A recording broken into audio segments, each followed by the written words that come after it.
నమస్కారం, welcome to Suman TV. నేను గీతాంజలి. ప్రస్తుతం మనతో పాటు భారతీ శంకరపీఠం వ్యవస్థాపకులు, ప్రముఖ ఆధ్యాత్మికవేత్త, బ్రహ్మశ్రీ అన్నవరపు తిరుపతి మూర్తి అవధాని గురువు గారు ఉన్నారు. వారితో మాట్లాడదాం. గురుగారు నమస్కారం అండి. ఓం శ్రీ మహాగణాధిపతయే నమః. పిల్లల్లో ఆటిజం ఈ మధ్య బాగా చూస్తున్నామండి.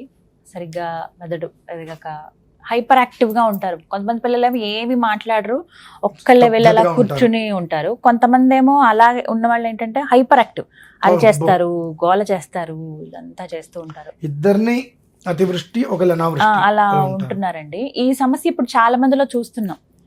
అయితే వీళ్ళకి ఇంకేమైనా మార్గం ఉందా? స్పిరిచువల్ గా వాళ్ళని ఏమైనా నయం చేసే అవకాశం ఉంటుందా? ఎందుకంటే వాళ్ళకి ప్రత్యేకంగా మెడిసిన్స్ అంటూ ఏమి ఉండవు. వాళ్ళ అలవాట్లు మార్చటము, వాళ్ళ వే ఆఫ్ లైఫ్ మార్చడమే తల్లిదండ్రుల పని. వీళ్ళకంటూ ప్రత్యేకంగా ఇప్పుడు కొన్ని స్కూల్స్ కూడా వస్తూ ఉన్నాయి. దీనికమ్మా ఉపయోగం లేదు. ఇక్కడ మీరు వీటికి ఏమన్నా దైవికంగా ఏదైనా ఉంటుందా అంటే రెండు ఉన్నాయమ్మా. ఒకటి ప్రధానంగా వచ్చిన తర్వాత మనం ఏం చేయాలి, రాకుండా ఎలా ఉండాలనే విషయాన్ని చూసుకోవాలి.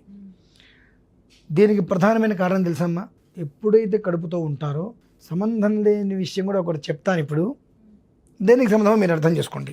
గర్భవతిగా ఉన్నప్పుడు ఆవిడ మైండ్ చాలా రిలాక్స్గా ఉంటారండి. దేని గురించి తాపత్రయ, టెన్షన్ ఏది పడ్డా ఆ ప్రభావం మొత్తం ఆ పిల్లల మీదే పడుతూ ఉంటుంది. సీతమ్మవారు రాముడి వారిని, సీతమ్మవారు గర్భవతిగా ఉన్నారని తెలియగానే రాముడి వారిని కోరుతుంది ఆవిడ. ఏమని? నాకు ముని ఆశ్రమానికి వెళ్ళాలని ఉంది, అక్కడ ముని సేవ చేయాలని ఉంది నాకు. సరే అంట రాముడి వారు. అప్పుడు టైం వస్తుంది పంపిస్తా అంటాడు. ఆ తర్వాత చెప్పబెట్టకుండా ఈ కారణం అయితే పంపించారు, అది వేరే విషయం. అంటే ఏమిటంటే గర్భవతిగా ఉన్నప్పుడు ఇట్లా ఉంటే నానా రకాలైన అగచాట్లు ఉన్నవన్నీ కూడా అవి మెదడులో పెట్టుకుంటే మొత్తం పిల్లల మీద ఎఫెక్షన్ పడుతుందండి. దానికి తోడు అత్తను కొట్టే కోడలు, కోడల్ని హింసించే అత్త సీరియల్స్, వీటి యొక్క ప్రభావం కూడా ఎంత ఎఫెక్షను పడుతున్నాయనంటే ఫోన్ చేసి నిన్నది ఏమైంది సీరియల్ గురించి అవునవును ఎగ్జైటింగ్ తాపత్రయపడిపోతున్నారు. ఇంట్లో ఏం జరుగుతుంది అని కాదు, అక్కడ ఏమైంది అని. అంటే మనిషి ఒక్కదానికి ఎంత ఎడిక్ట్ అయిపోతున్నాడు అనేటువంటి విషయం మనం గమనించాలి. ఈ ఎడిక్ట్ అయిపోవటం వల్ల ఏమవుతుంది అంటే లోపల గర్భంలో ఉండేటువంటి పిల్లలు కుచించుకుపోతున్నారు. ఆ ప్రభావం అంత ఉంటుంది, బాగా ఉంటుందండి. ఇప్పుడు అభిమన్యుడు కడుపులో ఉన్నప్పుడేగా ప్రతి మనిషికి, నాకు తెలిసి ఈ మధ్యకాలంలో తీసేస్తే గర్భవతిగా ఉన్నప్పుడు పుట్టినకు వచ్చినప్పుడు ప్రతిరోజు నేను వినేవాడిని. అక్కడ సుందరకాండ ముందు వినిపించేవారు, ఎంఎస్ రామారావు గారిది. మనస్సుకి ఆహ్లాదకరంగా ఉంటుంది ఆ సుందరకాండ వినిపించేవారు. లేదంటే కనుక రోజు ఒక్కసారి అయినా కనీసం హనుమాన్ చాలీసా పారాయణ చేయమనేవారు. ప్రతిరోజు సాయంత్రం ఒక్క 10 నిమిషాలు ఆయన స్వంగులగిలి కూర్చొని రానేవారు.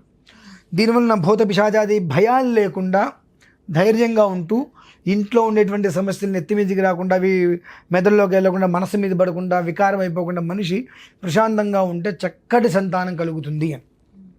ఇవాళ ఏముందమ్మా, 30 ఏళ్ళ వరకు పెళ్ళిళ్ళు లేవు. పెళ్ళిళ్ళు చేసుకుంటే వాళ్ళు కలిసి ఉంటారో లేదో తెలియదు, కలిసి ఉంటే ఎంతకాలం ఉంటారో తెలియదు. వాళ్ళు ఉండేటువంటి విధానానికి, వాళ్ళు ఉండేటువంటి తాపత్రయానికి, గర్భవతిగా ఉండి కూడా ఉద్యోగం చేయాలని, లేదంటే ఇదని ఈఎంఐలు కట్టాలి, అది కట్టాలి, ఇది కట్టాలి, అంత మెంటల్ టెన్షన్ పడుతున్నప్పుడు అది వాడి మీద పడకుండా ఉంటుందండి, కడుపులో పిల్లల మీద. చాలా మంది 9వ నెల ఉన్నా కూడా అలా జాబ్లకు వెళ్తూ బస్సుల్లో అలా పాపం తిరుగుతూ ఉంటారండి. అదేమంటే పూర్వం రోజులకి ఇప్పటికీ కాలం మారింది అంటారు. అప్పుడు సూర్యుడు తూర్పే వచ్చాడు, ఇప్పుడు సూర్యుడు తూర్పే వచ్చాడండి. కాలం మారలా, మనం మారాం, మన అలవాట్లు మారాయి, మన ఇష్టాలు మారాయి, మన కోరికలు మారాయి. 15,000 రూపాయలు సంపాదించుకునేటువంటి వ్యక్తి బ్రతుకుతున్నాడు ప్రశాంతంగా. 1,50,000 సంపాదించే వ్యక్తి ప్రశాంతంగా బ్రతకలేకపోతున్నాడు. ఎందుకంటే వాడికి 30,000 రూపాయలు జీతం ఉన్నప్పుడు దాంట్లో జాగ్రత్తగా సర్దుకున్నాడు. ఇప్పుడు 1,50,000 వస్తున్నా సర్దుకోలేకపోతున్నాడు. అంటే ఏంటంటే డబ్బు పెరుగుతున్నప్పుడు ఖర్చులు పెరుగుతున్నాయి మనకు. దానివల్ల మెంటల్గా మనం అప్సెట్ అవుతున్నాం. అసలు గర్భస్రావాలు అవ్వకుండా ఉంటే గొప్పండి. అవును గురుగారు, ఇప్పుడు చాలా సమస్యలు అవే ఎక్కువగా. కడుపుతో ఉన్నప్పటి నుంచే రోజు హనుమాన్ చాలీసా వినటం నేర్చుకోవాలమ్మా. వినటం మొదలు పెడితే పుట్టేటువంటి పిల్లలు దెబ్బ పండులాగా 3 కిలోలతో పుడతారు ఖచ్చితంగా. లేదు ఏదో జరగరాంది, ఏదో జరిగింది, కుదరలేదు, వినలేదు, అయింది, పిల్లలు పుట్టారు, వాళ్ళు స్తబ్దతగా ఉన్నారు. అప్పుడు ఏం చేయాలంటే రుద్రంలో అధ్యవోచదధివక్త ప్రథమో దైవ్యోభిషకు అహీగుశ్చ సర్వాన్ జంభయన్ సర్వాశ్చ యాతు ధాన్య. ఈ మంత్రం తీసుకొని ఓం ఆం యం రం ఖేం ఖేం సంసృష్టం ధనముభయం సమాకృతమస్మభ్యం దత్తాం వరుణశ్చ మన్యు భియం దధానా హృదయేషు శత్రవః పరాజితాసో ఆపనిలయంతాం. ఓం ఆం యం రం ఖేం ఖేం ఆంజనేయాయ విద్మహే వాయుపుత్రాయ ధీమహి క్రోం తన్నో హనుమత్ ప్రచోదయాత్ అని చెప్పి ఆంజనేయ స్వామి వారికి ఇవన్నీ మంత్రాలు కష్టం అండి. మరలా సుందరకాండ సుందరమైనటువంటిది. ఆ కాండ సుందరకాండ అంటేనే సుందరమైనటువంటిది. నువ్వు ఎప్పుడు కడుపుతో ఉన్నప్పటి నుంచి సుందరకాండ కానీ హనుమాన్ చాలీస కానీ మొదలు పెడితే రోజుకు ఒకసారి వినటము, నీకు హాస్పిటల్కి వెళ్ళాల్సిన కర్మ పట్టదు. హాస్పిటల్కి వెళ్ళవలసిన కర్మ పట్టదు. చక్కగా దెబ్బ పండులాగా 3 కిలోల పైన పిల్లలు చక్కగా జన్మిస్తారండి. ఇక ఈ ప్రాబ్లమ్స్ ఎందుకుంటే ఇంకా నీవు ఎప్పుడైతే మానసికంగా మెంటల్గా టార్చర్ పడుతున్నావో అదంతా ప్రభావం పిల్లల మీదే పడుతుంది.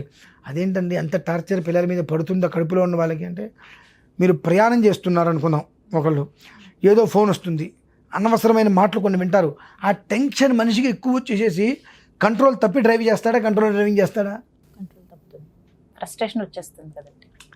అయితే ఇక్కడేమవుతుందంటే ఆమె చాలా జాగ్రత్తగా ఉండాలి.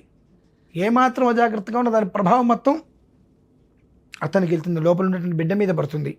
అందుకనే మనిషి ఎదిగిన మైండ్ ఎదగలేకపోవటం, లేదంటే కాస్త కొంతమంది ఏమో అబ్బో అది మనం తట్టుకోలేం ఆ గోల అదంతా, ఇంకొంతమంది ఎంత మాట్లాడినా అలానే ఉంటూ ఉంటారు. వీళ్ళకి మన్యు సూక్తం చాలా విశేషం అమ్మా. అంటే ఇప్పుడు వారు పట్టించలేరు కాబట్టి తల్లి పట్టించవచ్చా అండి, లేకపోతే మన్యు సూక్తం ఎవరు పట్టించవద్దు. వినిపించాలా? సుందరకాండ, సుందరకాండ, హనుమాన్ చాలీసా. మన చక్కగా ఎంఎస్ రామారావు గారిది ఉంది, సుందరకాండం కొడితే వస్తుంది, అది వినిపించండి.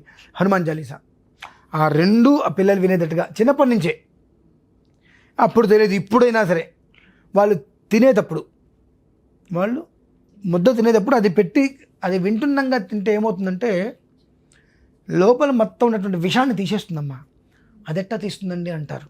అన్నం పరబ్రహ్మస్వరూపం అంటారు కదా.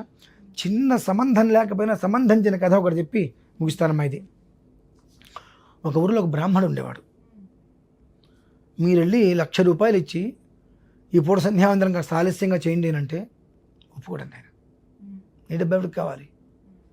ఆ సంధ్యావందనం చేసి తీరాల్సిందే. నువ్వు ఏదైనా చేసుకో, అంత ధర్మాత్ముడు. మీరు ఏదైనా చేయండి, బంగారపు కిరీటం పెట్టండి, 1 బంగారం పోయండి, 3 పూట్ల ఆ సమయాన్ని సంధ్యానం చేయండి మండ ఆయన. అంత ధర్మంగా ఉంటాడు ఆయన.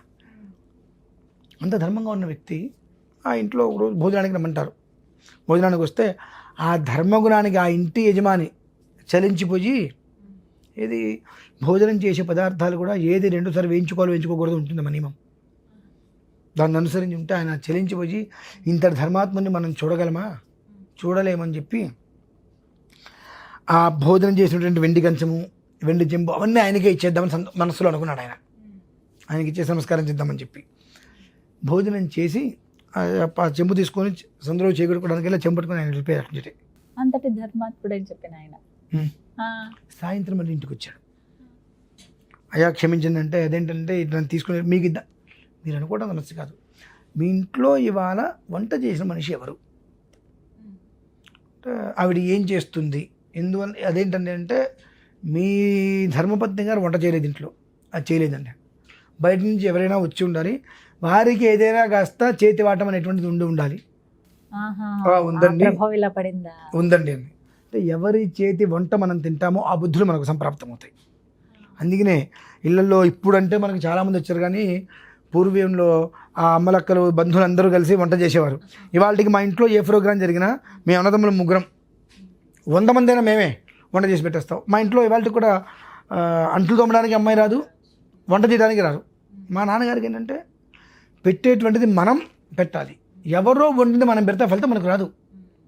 వాళ్ళకి ఏదైనా అలవాటు ఉంటుంది, అది వాళ్ళకి వచ్చి ఆ పాపం కూడా మనకే సంప్రాప్తం అవుతుందని చెప్పి, సో ఆ వండేటువంటి విధానము, ఆ తినే విధానాన్ని అనుసరించి బుద్ధులు వస్తూ ఉంటాయి. అందుకనే దాని మీద ప్రోక్ష నీళ్ళు జరుగుతూ ఉంటాం దోషాలు పోవడానికి. కాబట్టి ఆ తినే పదార్థాన్ని అనుసరించి వాళ్ళకి ఆలోచనలు పెరుగుతూ ఉంటాయి. కనుక ఆ తినేటప్పుడు ఏ ఆలోచన రాకుండా మేము త్రిసుబర్ణము, అన్న సూక్తం ఇవన్నీ పారాయణ చేసుకుని తింటాం. కాబట్టి పిల్లలకి ఆ హనుమాన్ చాలీసా పెట్టి అది వింటుండగా పిల్లలకి పెట్టారనుకోండి, అది శరీరంలో మనిషికి చక్కటి తేజస్సుని, ఆ మనిషి కదలికల్ని అది మారుస్తుంది. షట్చక్రాల మీద అది దాని యొక్క ప్రభావం చూపించి ఆ షట్చక్రాలు అనేటువంటిది దాని పనితీరు ప్రారంభం చేస్తాయి. ఎప్పుడైతే పనితీరు ప్రారంభం చేసిందో ఎంత అమాయకంగా ఉన్న వ్యక్తి కూడా ఆటోమేటిక్గా తన విధానం ఏంటంటే గ్రహింపుకి వస్తుందండి. కాబట్టి ఈ ఒక్క విధానాన్ని అనుసరిస్తే చాలా చాలీసా పెట్టి చక్కగా అన్నం తినిపిస్తే చాలా ఆ సమయంలో. కానీ సాధ్యమైనంత వరకు ఎక్కువసేపు వాళ్ళకి అది వినిపిస్తే వినిపించాలి. ఖచ్చితంగా మంచిది. భోజనం చేసేటప్పుడు ఖచ్చితంగా ఈ హనుమాన్ చాలీసా వింటుండగా పెడితే అది మంచిది. పిల్లలకి ఎదుగుదలకు చాలా ఉపయోగపడుతుంది.